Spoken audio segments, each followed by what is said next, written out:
Perkenalkan, nama saya Grenda Lydia Manampiring dengan NIM 1906102-049 dari kelas 4B1 dengan mata kuliah Manajemen Teknologi dan dosen pengajar Dr. Magdalena Wulur, SEMM. Di tugas yang ke-9 kali ini, saat ini saya akan membahas tentang perencanaan dan perancangan proses manufaktur yang berperan dalam mengimplementasikan rancangan dan proses tertentu di dalam suatu industri dan operasional sampai dengan perawatan sistem operasi. Yuk disimak. Perencanaan merupakan perancangan strategi yang dilakukan oleh manufaktur atau perusahaan jasa. Perencanaan tersebut memastikan produk yang dibuat, volume produksi, kapasitas, bahan yang diperlukan, dan lain sebagainya. Perencanaan produksi juga merupakan panduan mengembangkan desain dan produk barang atau jasa tertentu. Selain itu, dapat membantu perusahaan melakukan produksi seefisien mungkin.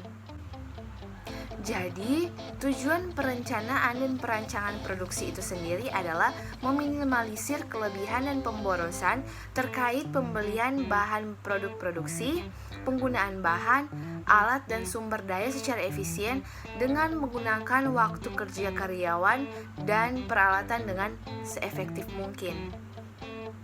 Selanjutnya kita masuk dalam metode perencanaan. Jadi metode perencanaan ini terbagi menjadi 4. Yang pertama, penentuan gagasan awal, identifikasi dan pemahaman awal tentang bagaimana bangunan yang akan dirancang. Yang kedua, menyimpulkan data. Yang ketiga, ada analisis data. Dan yang keempat, konsep perencanaan dan perancangan itu sendiri. Selanjutnya kita masuk dalam metode perancangan yang terbagi menjadi 3. Yang pertama, konsep programatik perancangan. Yang kedua, transformasi desain. Dan yang ketiga, desain bangunan atau kawasan. Kemudian, kekakuan dan kekuatan juga tergantung pada diameter kawat dan desain kursi kuliah. Termasuk di dalam proses perancangan adalah pertimbangan-pertimbangan seperti jenis, penampilan fisik, dan kehalusan permukaan dari kursi tersebut. Perhatikan misalnya beberapa jenis kursi memiliki goresan di permukaannya untuk memberikan gaya tekanan yang lebih baik. Kemudian setelah menyelesaikan perancangan, material yang cocok harus dipilih. Pemilihan material memerlukan pengetahuan tentang kebutuhan akan fungsi dan pemakaian produk tersebut. Dan ini mengarahkan kepada pemilihan material yang tersedia secara ekonomis untuk memenuhi tuntutan tersebut pada harga yang sedapat mungkin paling murah. Selanjutnya, metode pembuatan yang tepat dengan perkakas yang tepat, mesin dan peralatan juga harus dipilih. Selanjutnya, kita masuk dalam tahapan perencanaan produksi pada perusahaan manufaktur. Tahap yang pertama, pada tahapan ini sebuah perusahaan manufaktur sudah harus menentukan desain awal produk. Desain awal tersebut berupa desain spesifikasi dan persyaratan yang harus dipenuhi oleh sebuah produk yang akan diproduksinya nanti. Tahapan yang kedua yaitu desain produk. Pada tahapan ini, perusahaan manufaktur sudah dapat menentukan desain dari suatu produk yang berupa gambaran dari produk tersebut seperti bentuk, warna, ukuran, dan lain secara tepat.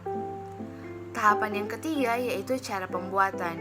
Pada tahapan ini, perusahaan harus menentukan urutan proses pembuatan suatu produk, tempat untuk bekerja secara tepat, dan segala macam peralatan yang dibutuhkan untuk menghasilkan produk tersebut. Dan tahapan yang keempat yaitu tahapan pembuatan, yaitu perusahaan harus mulai memproduksi barang yang diinginkan dan memodifikasi lebih lanjut. Proses pembuatan barang harus disesuaikan dengan desain dan memiliki kualitas yang baik dan peralatan mesin yang tersedia. Selanjutnya kita masuk dalam mengenal sistem operasi. Jadi sistem operasi atau operating system adalah sebuah sistem yang dirancang untuk membantu pengguna agar bisa melakukan komunikasi dan interaksi dengan komputer.